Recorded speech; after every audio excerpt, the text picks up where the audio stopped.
Hello and welcome to this download from Blackwell Online. My name is George Miller and my guest today is Kate Williams, author of Becoming Queen, which looks at the struggles over the future of the British monarchy in the early 19th century.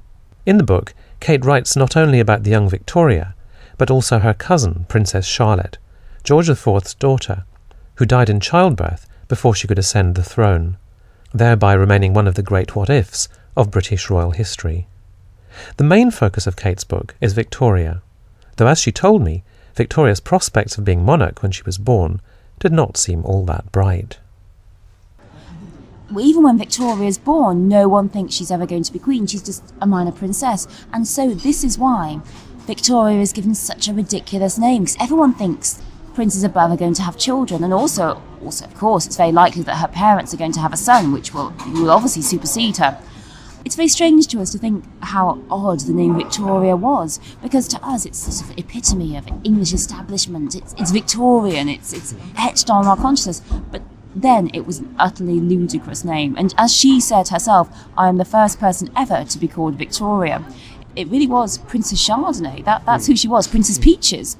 Because at the christening of Victoria, her father, the Duke of Kent, wanted to be called a royal name, a name of a potential queen, such as Charlotte, perhaps, or Augusta, or Elizabeth, names that his sisters have been called. And the Prince Regent, who was in charge, was absolutely determined that this would not be a little girl who was queen, because he hated the Duke of Kent. So he said to the Duke of Kent, well, I'll give you a name at the christening, I'll let you know. But they didn't. And so at the christening, the Archbishop of Canterbury is standing there holding the baby, just lost for a name. And Victoria already has to be called Alexandrina, after the Tsar, because he's godfather, but that's not really a name for an English princess. And finally, the Prince Regent goes, well, give her the mother's name. And so they choose Victoire with an A on the end, which, also to us, that seems quite normal to anglicize a French name. But of course, then not only was French a terrible enemy, but one did not anglicize foreign names. So it's just hilarious. It really was as if she was called Queen Kylia, as if we'd been at war with Australia for 15 years. So she's called this ridiculous name, she's born a long way from the throne, she's impoverished, she's born of a German mother, no one thinks anything of her, and even worse, not very long after she's born, the family go to Sidmouth in Devon to try and save some money, and there the Duke of Kent catches a terrible cold and dies. He dies very suddenly, and so Victoria's only a child, and she has no father, she's impoverished, and she's stranded with a mother who can't speak English and is desperate to return back to Germany. From this inauspicious, perhaps the most inauspicious beginnings of an heir to the throne, future monarch ever, Victoria ascends up the ranks. Her uncles, she obviously doesn't have a brother because her father is dead, and her uncles don't produce children no matter how much they try. But by the time Victoria is 12, everyone's beginning to realise that she is actually going to be the future queen. As George IV is dead, his brother, the Duke of York, didn't ever come to the throne. The third brother is now William IV, and he's very old. And it looks like Victoria is going to be queen, so of course they go on this kind of big effort to change her name. We can't possibly be governed by Princess, Queen Peaches, so they go on this massive effort to change her name to Charlotte or Elizabeth. But at the last minute, the Duchess of Kent says no, which it's just incredible to me, the idea that really, just but for the Duchess of Kent digging in her heels, we could have been ruled by Queen Elizabeth II. Then. Tell me a bit more about the Duchess of Kent, because for me one of the most interesting things in the book is the relationship between the young Victoria and her mother, and it's clearly a very serious, important relationship which you see beginning to fragment as the book goes on. So what characterised that relationship? Well, I was so fascinated by the relationship between Victoria and her mother. It really is, I think, the biggest mother-daughter struggle in history. It's a huge, huge battle. It's unbelievable, because Victoria's mother was poor. She had a big chip on her shoulder. She was very distressed after Victoria's father died. And the royal family weren't very kind to her. They kind of didn't really want to help her. They were embarrassed by her. And very soon she became very bitter, very, very bitter against them. And she was, at the same time, utterly convinced that Victoria would somehow be queen. Her own husband had said the same. He said, I am stronger than my brothers. The throne will come to me and my children. He was wrong about the me, but right about my children.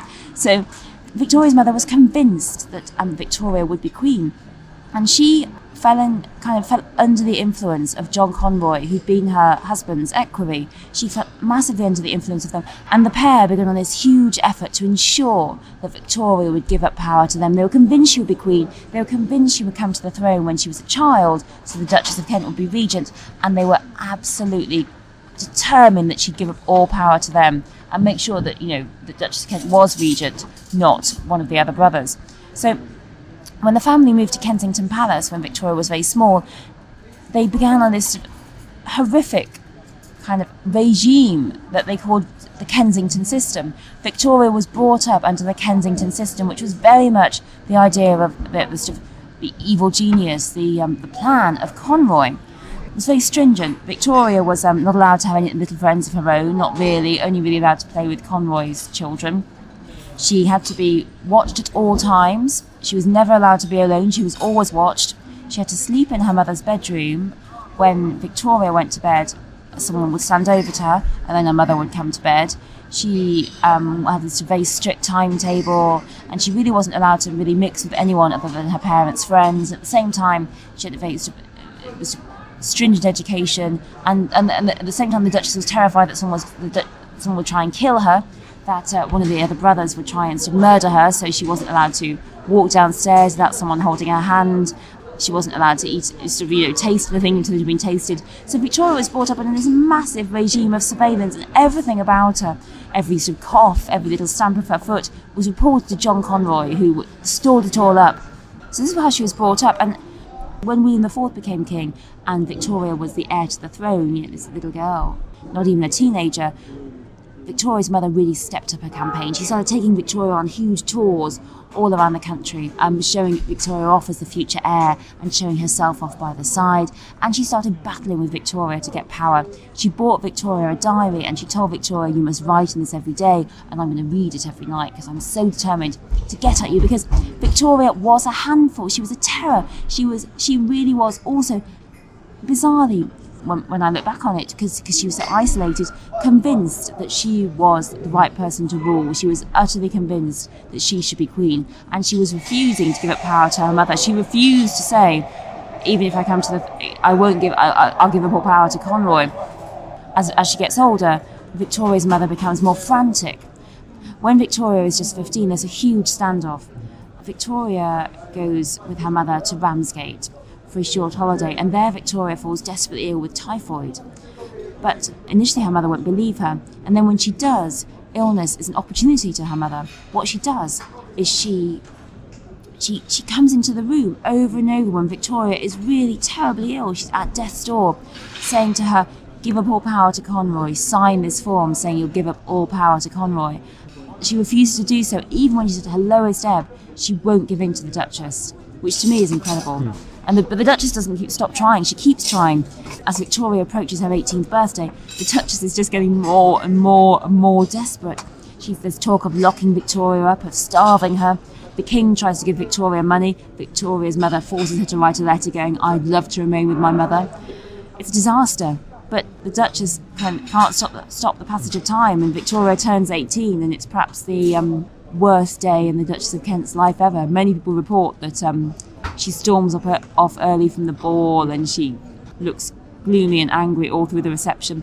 It's a disaster for her. She's lost everything. But she still hopes that she might be able to persuade Victoria to, even though she comes to the throne as 18, to give up power to her all the same.